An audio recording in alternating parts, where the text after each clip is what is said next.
جو لوگ اللہ پر ایمان لائیں، کہیں کہ ہمارا رب اللہ ہے، پھر اس پر جم جائیں، ان پر فرشتوں کا نزول ہوتا ہے، نہ کوئی غم کرو نہ خوف، خوشیاں مناؤ جنت کی جس کا تم سے وعدہ کیا گیا تھا۔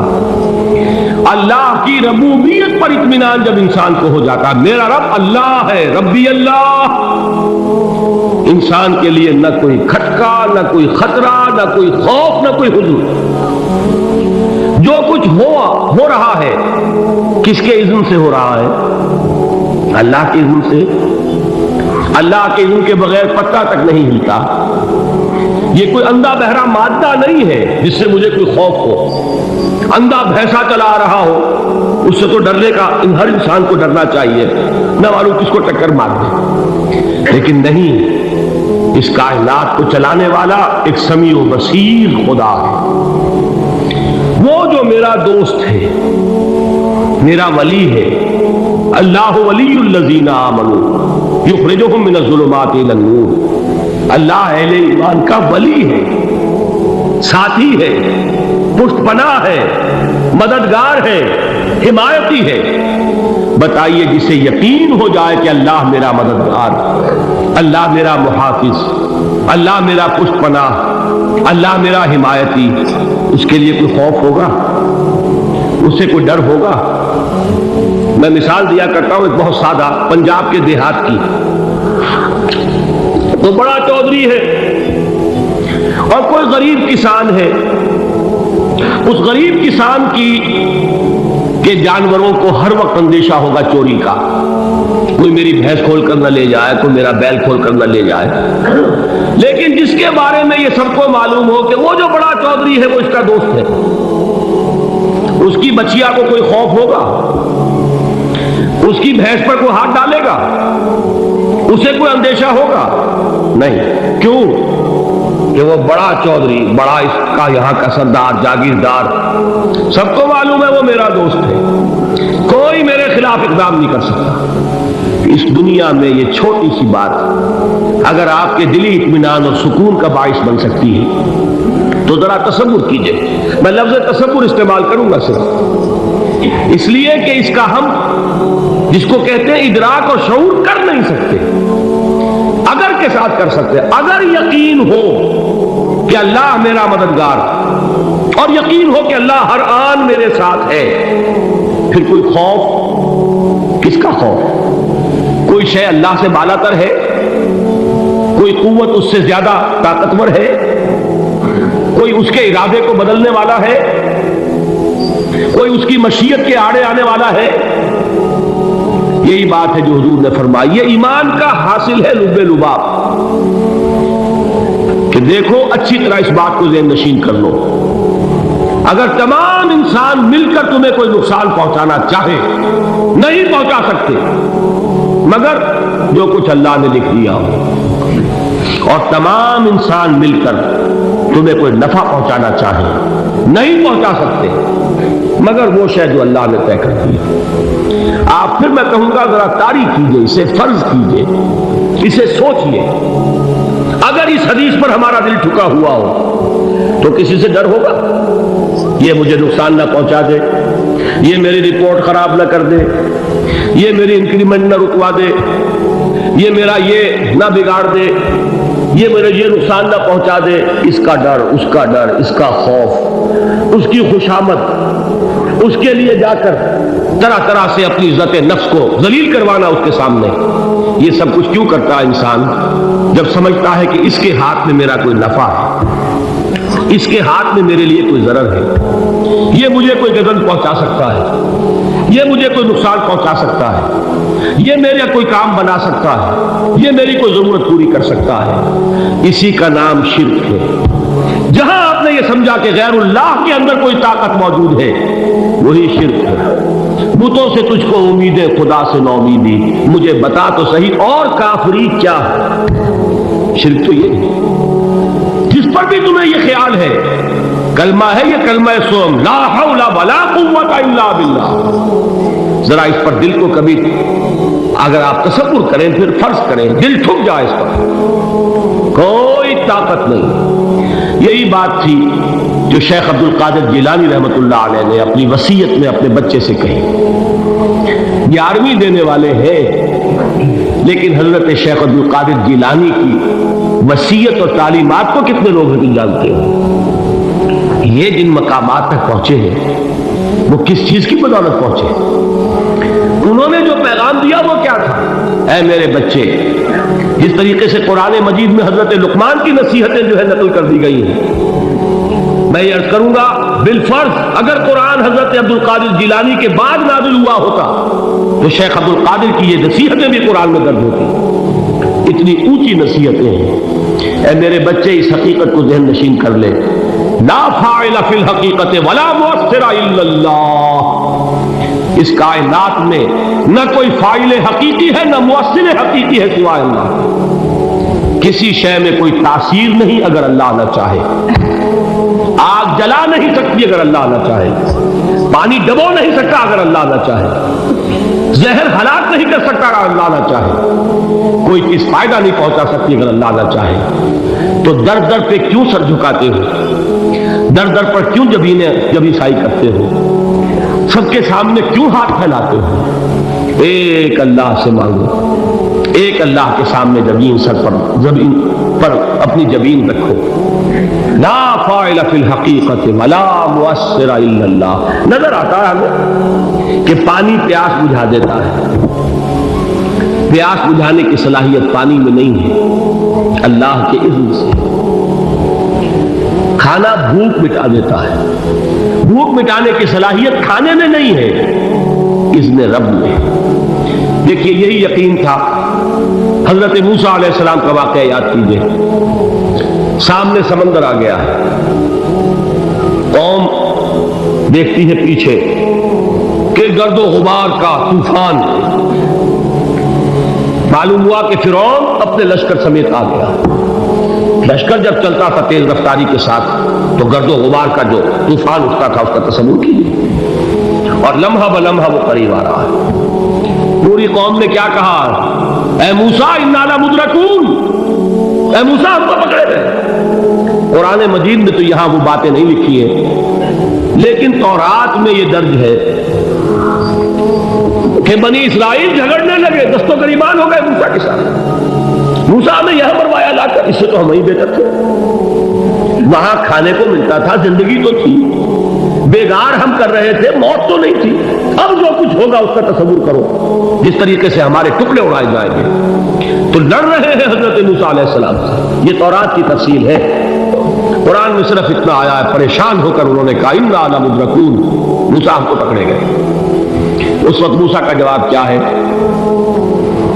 کلا ان معی ربی سیہدین. نہیں، میرے ساتھ میرا رب ہے، وہ راستہ دے گا. بتائیے کہاں راستہ نظر آ رہا ہے؟ یہ ہے ایمان بالغیب. راستہ نظر نہ آئے تب اللہ پر یقین ایمان ہے. جیب میں پیسے ہوں اور تب دل کو اطمینان ہے تو ایمان کس پر ہوا؟ پیسے پر، اللہ پر نہیں. جب وسائل و ذرائع نہ ہو اور پھر یقین ہو کہ اللہ مسبب الاسباب ہے، وہ اسباب کا پابند نہیں ہے، وہ اسباب کا محتاج نہیں ہے، اسباب اس کے محتاج ہیں. اگر یہ یقین ہے تو اللہ پر ایمان ہے. یہ نہیں ہے تو تمہارا ایمان اسباب پر ہے، وسائل پر ہے، ذرائع پر ہے، مادیات پر ہے، اللہ پر نہیں. اس وقت کہاں راستہ تھا؟ کوئی راستہ تھا؟ سمندر ہے اور ادھر سے لشکر آ گیا ہے. کلا ان معی ربی سیہدین. اب دیکھیے ایمان کہہ دینا آسان ہے، ہوا معکم اینما کنتم، جہاں کہیں بھی تم ہوتے ہو اللہ تمہارے ساتھ ہوتا ہے. لیکن اس کا یقین قائم ہو جائے تو زمین و آسمان کا فرق واقع ہو جائے. یہی بات ہوئی حضور کے ساتھ. غار ہے، چھپے ہوئے ہیں محمد رسول اللہ اور آپ کے وہ یار غار ابو بکر صدیق رضی اللہ تعالی عنہ. اقبال نے حضرت ابو بکر کی شان میں چند اشعار کہے صرف، لیکن واقعہ یہ ہے کہ بھاری بھاری نظموں پر اور قصیدوں پر بھاری، طویل ترین نظمیں اور قصیدے ہوں ان پر بھاری. ہمتیں ابو بکر کی ہمت جو ہے، کشت ملت را جو اب جیسے بارش سے کھیتی اپجتی ہے، ابو بکر کی ہمت اور عزیمت اس امت کو اسی طرح سینچنے والی ہے۔ ثانیے اسلام و غار و بدر و قبر، وہ دوسرے تھے اسلام میں، دوسرے پہلے کون تھے؟ انا اول المومنین، حضور فرماتے ہیں سب سے پہلا ایمان لانے والا میں، دوسرے ابو بکر۔ ویسے ہمارے ہاں یہ چلتا ہے اختلاف، حضرت علی پہلے ہیں کہ حضرت ابو بکر پہلے ہیں، لیکن اس میں بڑی خوبصورت تطبیق قائم کی ہے علماء نے، اور بہت صحیح ہے۔ چار کے بارے میں فیصلہ ہی مت کرو کہ کون پہلے، ان کی ایک عجیب تقسیم کر دی ہے۔ آزاد مردوں میں، بالغ مردوں میں سب سے پہلے ابو بکر، بچوں میں سب سے پہلے علی، خواتین میں سب سے پہلے خدیجہ، اور غلاموں میں سب سے پہلے زید بن حارثہ۔ بڑی پیاری تقسیم ہے، یہ چاروں ہی پہلے ہیں، ہر ایک کے لیے ولیت ہے۔ اور واقعہ یہ ہے کہ اگر زمانی اعتبار سے تعین ہوگا تو پہلے خدیجۃ الکبریٰ آئیں گی رضی اللہ تعالی عنہ، کسی اور سے بات کرنے کی نوبت بعد میں آ سکتی ہے، پہلے تو اہلیہ محترمہ سے بات ہوئی، آتے ہی پہلی وحی ہوئی ہے، ابھی تبلیغ کا حکم نہیں تھا۔ کس کو بتایا واقعہ؟ ابھی اپنی نبوت کی تبلیغ کا تو حکم ہی نہیں آیا، واقعہ کس کا ہے؟ وہ خدیجہ کا ہے۔ جب کہا ہے کہ خشیت علی نفسی، مجھے اپنی جان کا اندیشہ ہے، تو کیا جواب دیا خدیجہ نے رضی اللہ تعالی عنہا؟ وہ صدیقۃ الکبریٰ ہے، صدیقات جو ہے خواتین ان میں چوٹی پر خدیجۃ الکبریٰ ہے رضی اللہ تعالی عنہا، اور صدیق جو مرد ہیں ان میں صدیق اکبر ہے ابو بکر صدیق رضی اللہ تعالی عنہ، لیکن صدیقات میں چوٹی پر۔ جب حضور نے فرمایا خشیت علی نفسی، کیا فرمایا، کیا عرض کیا، کیسے تسلی دی؟ نہیں، اللہ آپ کو ضائع نہیں کرے گا، آپ غریبوں کے ہمدرد ہیں، آپ مساکین کے تکالیف رفع کرنے والے ہیں، آپ بیواؤں کی سرپرستی کرتے ہیں، آپ مسافروں کی خدمت کرتے ہیں، اللہ آپ کو ضائع نہیں کرے گا۔ یہ یقین ہے اس خاتون کے اندر۔ خیر وہ ایک علیحدہ بات ہو جائے گی۔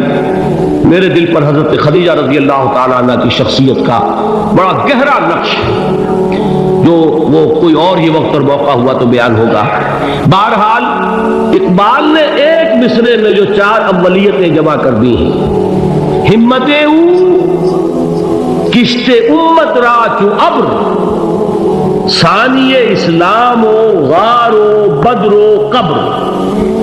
اسلام میں حضور کے بعد پہلے کون؟ ابو بکر۔ غار میں حضور کے ساتھ کون؟ ابو بکر۔ بدر کی رات اللہ کا رسول سر بسجود، وہ جھاڑ، وہ گھاس پھوس کی جو جھوپڑی بنائی گئی تھی، اور وہاں تلوار ننگی لے کر پہرا دینے والا کون؟ ابو بکر۔ اور اس حجرہ عائشہ میں محمد کے بعد سب سے پہلے دفن ہونے والا کون؟ ابو بکر رضی اللہ تعالی عنہ صلی اللہ علیہ وسلم۔ وہ جو معاملہ میں سنا رہا تھا غار ثور کا، حضرت ابو بکر بھی حضور کے خیال سے لرز گئے ہیں۔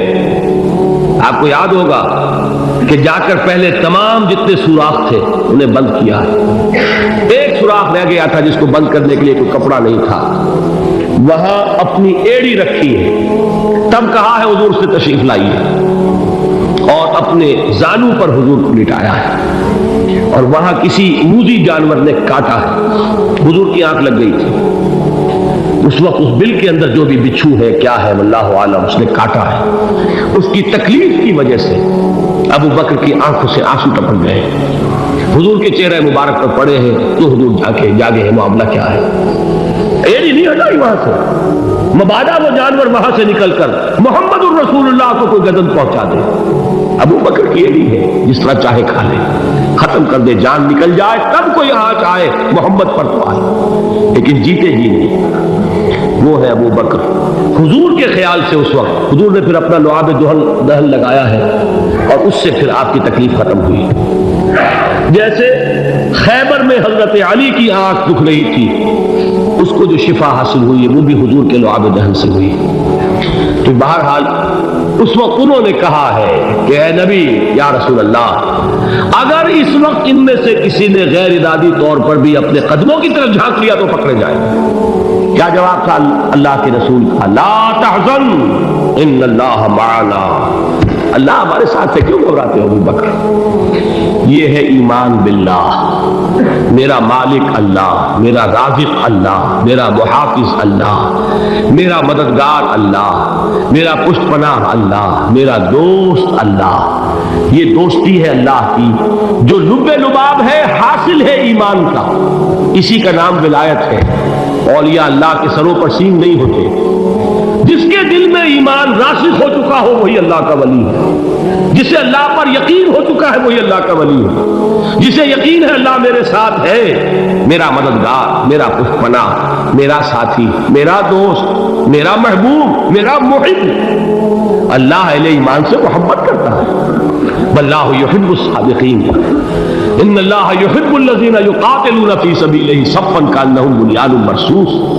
اللہ محبت کرنے والا، اہل ایمان محبوب، اور اہل ایمان محبت کرنے والے اللہ محبوب. والذین آمنوا اشد حبا للہ. آپ تصور کیجئے جسے یہ رشتہ ایمان یا رشتہ ولایت حاصل ہو جائے، الا ان اولیاء اللہ لا خوف علیہم ولا هم یحزنون. آگاہ ہو جاؤ، اللہ کے دوستوں کے لیے نہ کوئی خوف ہے نہ کوئی حزن ہے.